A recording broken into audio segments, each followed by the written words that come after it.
Hello there, welcome to my almighty channel. As you can see, I'm not in my usual filming spot. I'm currently on vacation and I'm filming a YouTube video on my vacation. Like, do you see how dedicated I am? I couldn't find a place to sit and film, so I'm just gonna walk and talk. She's filming me! So in this video, I am going to attempt the Draw This in Your Style challenge, although I think I'm a bit too late for this trend, or am I? So before I get to the drawing part, I just wanted to say that I don't think I have a specific style. I've recently started drawing more, and I've made a few stylized portraits, but the style is nowhere where I want it to be.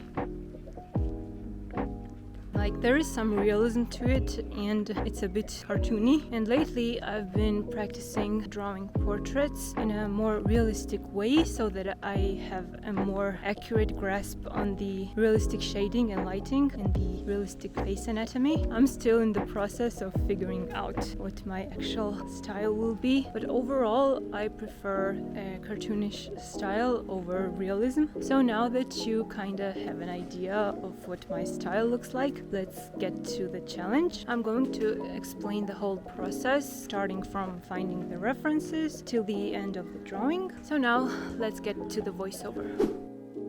So my first task was to find the drawing that I would then draw in my style, and I found it pretty quickly. I remembered that Angel Genev, the most beautiful lesbian in the YouTube art community, used to post a lot of Draw This in Your Style illustrations on Instagram, so I looked through his posts and this illustration really caught my eye, so I decided to stick with that. Since I don't have a lot of experience drawing from imagination, I needed to find some references on Pinterest. I started with a loose sketch, which looked so weird in the beginning, but thankfully as I continued it got better. A little tip for beginners: while sketching you should flip the canvas to see how the drawing will look. It helps you in getting more accurate proportions, although I need to remind that to myself as well most of the time, but it really makes a huge difference. Then once I was satisfied with the sketch, I started coloring.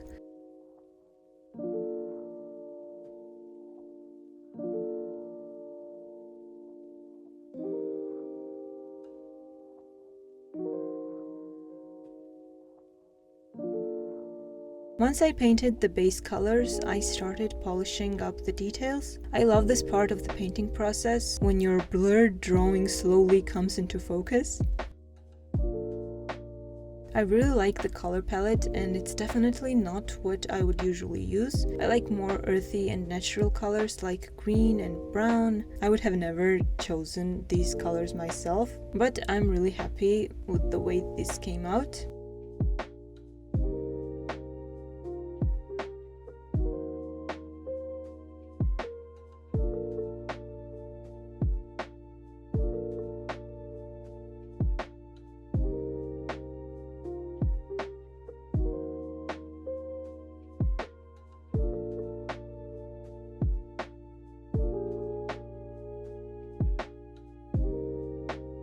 After I was mostly done with the face, it was time to draw her hands. As you can see, I drew the hands on a separate layer so that I could easily manipulate it without changing the background. I was really out of practice when it came to drawing hands, and even though I was heavily relying on the reference, I still don't like the way they turned out, and I made a mental note to draw more hands in the future. I made a mistake of rushing through the sketch and started coloring too early. If I had worked on a better sketch, I'm sure the hands would turn out better, so to hide my mistakes, I made her hair fall over her hand. Then I retouched her hair and outlines. Drawing her hair was really fun.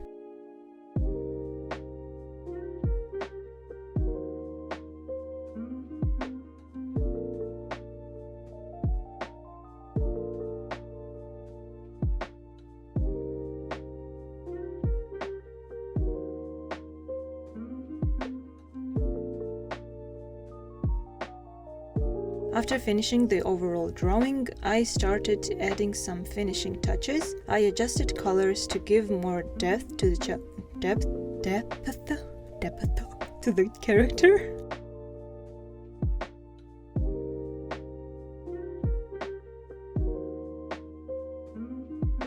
And then I painted her tattoos, which looked so cool.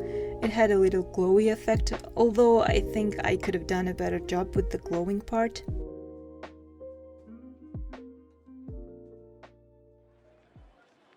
Then I adjusted a few things again. And finally, I added her freckles.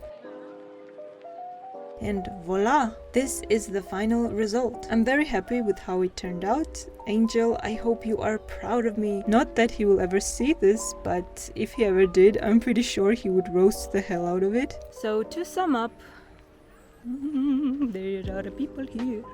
I am really happy with this challenge and I'm looking forward to explore my style more. Thank you so much for watching and see you in my next video.